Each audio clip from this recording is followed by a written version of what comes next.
থেকে রাজনীতি করার চেষ্টা করে নাই। বিএনপি এমন রাজনৈতিক দল যে ফেসবুকে রাজনীতি করে না, তারা রাস্তায় রাস্তায় গুলি খেয়ে তারা রাজনীতি করে, শুধু বট বাহিনী দিয়ে স্ট্যাটাস দিয়ে মানুষকে ছোট করে আজে বাজে কথা বলে ভাইরাল হয়ে রাজনীতি হয় না। মাননীয় স্পিকার, আমরা খুশি, আমি ব্যক্তিগতভাবে আমি একজন রাজনৈতিক কর্মী হিসেবে খুশি হয়েছিলাম যখন আমাদের দেশের ছেলেমেয়েরা মাঠে নেমেছিল কোটার আন্দোলনে একটা ইস্যুকে কেন্দ্র করে দেশকে ভালোবেসে।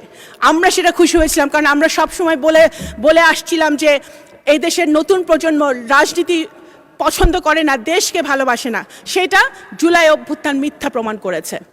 কিন্তু আমরা এটাও দেখেছি জুলাই অভ্যুত্থানের পরে 5ই আগস্টের পরে যে সরকার গঠিত হয়েছে, সেই সরকারে আমাদের যারা নবীনরা ছিলেন, আমাদের ভাইরা ছিলেন, তাদের বিরুদ্ধেও আনফরচুনেটলি গত 1.5 বছরে দুর্নীতির অভিযোগ উঠেছে।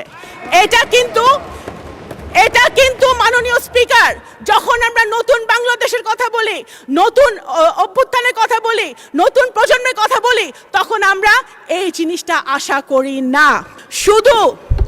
আপনারা শুধু ফেসবুকে স্ট্যাটাস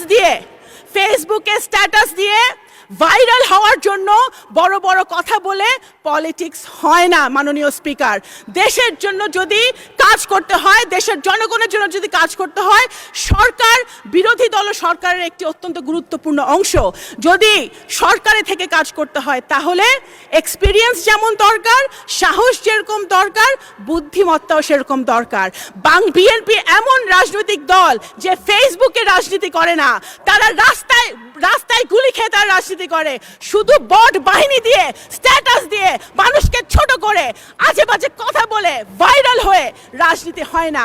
যদি 71 সালে ফেসবুক থাকতো, যদি 71 সালে সোশ্যাল মিডিয়া থাকতো, তাহলে হয়তো দেশ স্বাধীন হতো নাকি আমরা জানি না। মাননীয় স্পিকার।